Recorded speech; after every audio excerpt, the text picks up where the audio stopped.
All right, I'm back.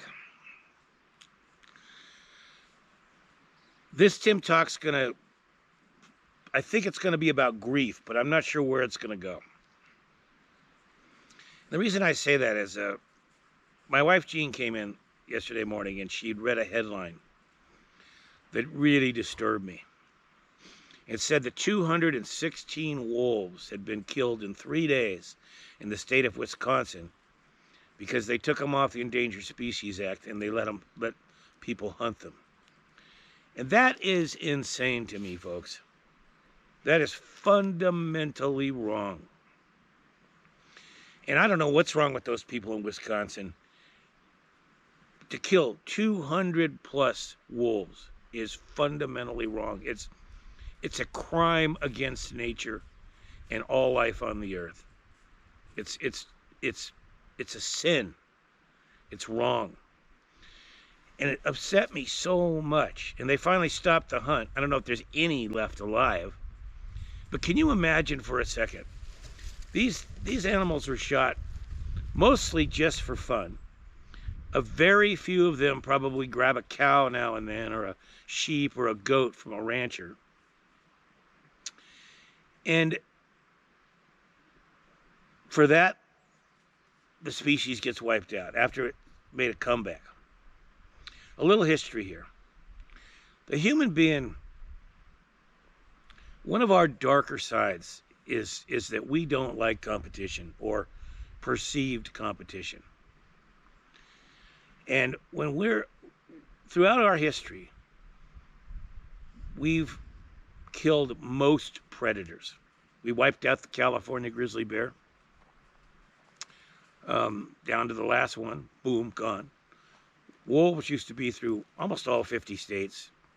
We systematically killed every single wolf we ever saw until they were not in the United States at all, even not in Yellowstone or the Rockies or the northern states. And we've wiped out most of the mountain lions, and we could go on and on. It's the shadow side of the human being, and it's one of the things we have to get a grip on. And as you can see today, 2021, 216 wolves in 3 days get shot by crazy people in Wisconsin. That's wrong. It's a crime against nature. Okay? If there's wolves that are actually killing goats and sheep and cows, then Fish and Game can hire hunters or do it themselves and take those animals out. Or there's groups like Defenders of Wildlife that will reimburse these ranchers for their losses. There are answers. And then the wolves could be left to live. Wolves are magical animals. I've had 2 of them in my life as my own dogs. I've tracked wolves in Canada many times over the years. I've trained wolves. They are incredible beings, and a world without wolves would just be terrible. It's just not okay. There are always solutions to these kinds of problems. And if human beings can't begin to humble down a little bit and find space to allow all things to live on this earth, then our day is coming when we ain't going to be living here either. It's coming.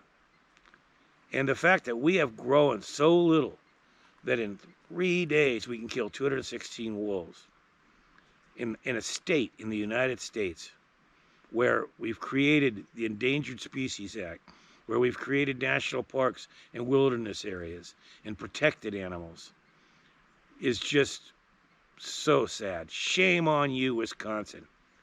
Shame on anyone who would do that. We had a wolf come and howl in our backyard here last year looking for a mate, and it finally found one, I just heard. We're going to keep it secret where that wolf is. So I guess I started this off mentioning grief, and I thought, I am feeling a lot of grief over what happened to these wolves.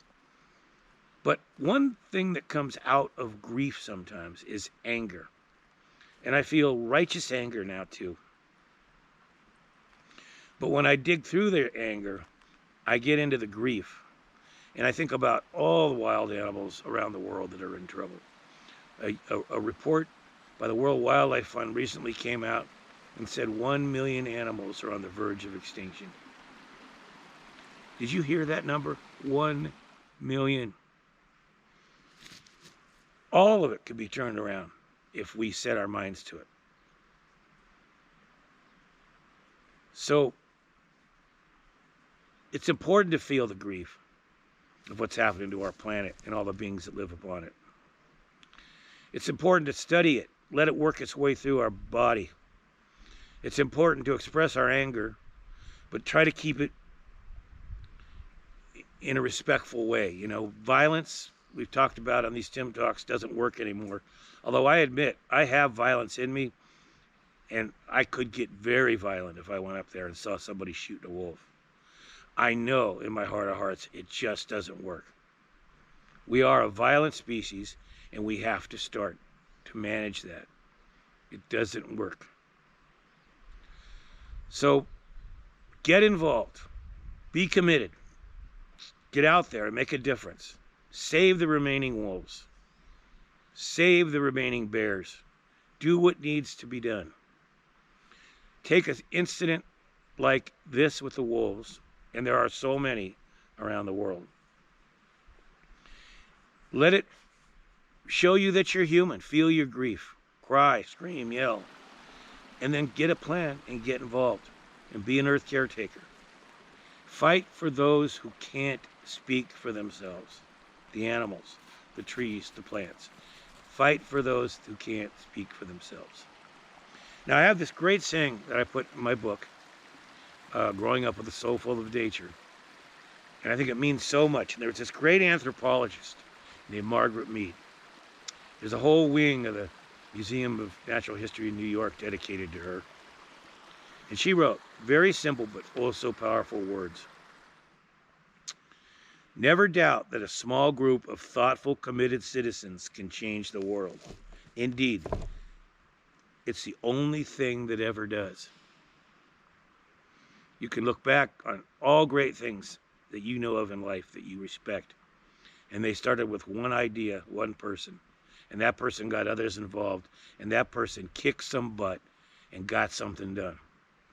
So no matter how many naysayers there are, no matter how overwhelming it seems, and it does seem overwhelming now, when I say something like 1 million animals are on the verge of extinction and global warming is happening as we speak, sometimes your head spins and it's like, what can I do? I'm so ineffective. No, you're not ineffective. You're not ineffective. You're very effective. Listen to what Margaret Mead said. Never doubt that a small group of thoughtful, committed citizens can change the world. Indeed, it's the only thing that ever does. Practice that. Become an earth caretaker. Be on the right side of history. Oh.